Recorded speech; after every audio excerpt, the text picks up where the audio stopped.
tous. Bonjour. C'est pas évident pour moi parce que c'est beaucoup d'émotions le fait d'être aujourd'hui. C'est beaucoup d'éléments qui reviennent et c'est pas évident de m'exprimer. Je vais essayer de faire au mieux. Livio, mon fils, est né le 22 décembre 2013. Il a pu bénéficier, comme beaucoup d'enfants, et tout le monde encore aujourd'hui, et j'espère qu'on y mettra fin très vite à la vaccination obligatoire. À 2 mois, il a été vacciné avec Synflorix, Quintal et Prevnar, double injection. À partir de 3 mois, il a commencé à avoir des symptômes de zones croûteuses au niveau des parties oculaires, des yeux.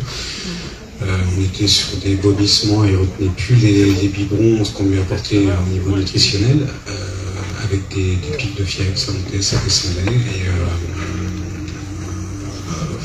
fort dans la démarche, en fait, on recontacte le pédiatre qui ne s'alarme pas du tout.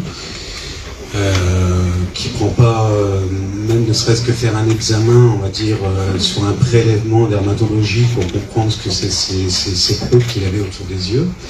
Bien évidemment, au préalable, il leur fixe un rendez-vous à 4 mois pour faire les rappels des vaccins. Alors, comme beaucoup de parents, nous, en fait, on connaissait pas tout ça. Hein. Pour nous, fallait faire la vaccination obligatoire pour pouvoir plus tard l'inscrire à l'école. Mais comme beaucoup de parents. À 4 mois, Livio, il a fait ses rappels, toujours un point esquinté après le 2 jours après, il a fini dans le coma. Il a eu une atrophie cérébrale avec un herpès HSV1 en cerveau. Livio est resté 1 mois dans le coma. Donc,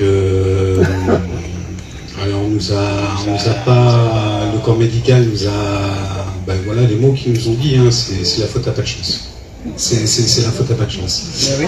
Alors j'étais dans un positionnement en tant que papa où quand on vous touche à vos entrailles, j'étais dans un optique, on va dire, négatif, c'est-à-dire soit faire justice moi-même et finir là où on peut finir, ou rester avec une certaine foi et commencer une bataille juridique, chose que j'ai entamée sur l'aspect aussi médiatique, télévision aussi.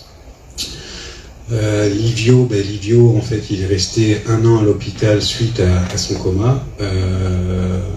1 an après, en fait, si vous voulez, c'est là que les démarches ont commencé parce qu'ils ont revacciné Livio avec deux autres vaccins Prevnar. Toujours ne connaissant rien, mais en fait, quand ils ont revacciné Livio et que, en fait, on se rendait compte que mon fils, en l'espace de 20 minutes, il pouvait atteindre 15 000 crises d'épilepsie. Là, ça a fait des tours dans ma tête et là, j'ai commencé un peu, entre guillemets, à défoncer les murs. Alors, je sais pas si c'est le bon vocabulaire, mais et j'ai commencé à poser plein de questions et là, on m'a fermé beaucoup de portes et enfin bon, voilà, c'est pas le corps médical qui nous a aidé. Livio, après, il a été mis sous traitement épileptique, il était rendu à des doses de cheval, il avait 6 ou 7 traitements épileptiques. Sa neurologue, à chaque rendez-vous, on pouvait se rendre dans l'accompagnement médical de notre fils devant une salle d'attente remplie comme ici. Elle n'hésitait pas à nous appeler des anti-vaccins. J'estime que si on avait vraiment été anti-vaccin, on n'aurait jamais fait cette démarche de vacciner Livio. Aujourd'hui, j'ai 3 autres enfants, forcément, je ne vais pas jouer à la roulette russe. Mes autres enfants ne sont pas vaccinés et ne seront jamais vaccinés. Et s'il faut que je laisse des plumes, je laisserai des plumes. Voilà. Sur l'aspect expertise, les experts nous ont dit que c'était un problème génétique. Hein. On renvoie tous sur la génétique. Moi, quand j'ai appris ça, forcément, j'ai été voir le service cytogénétique et le généticien qui suivait Livio, qui m'a affirmé le contraire, qui m'a dit que c'était pas génétique. Alors sur un aspect, il m'a dit oral, et moi je lui ai demandé forcément un écrit dans le cadre de la procédure judiciaire qu'on avait lancée, et il a tout à fait été ouvert, il a fait un écrit, et aujourd'hui, on est à presque 11 années de procédure, et c'est pas fini. Donc voilà le témoignage de Livio. Livio, il est parti en novembre 2021.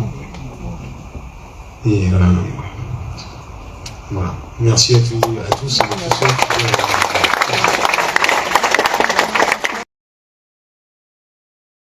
Il faut de la résistance.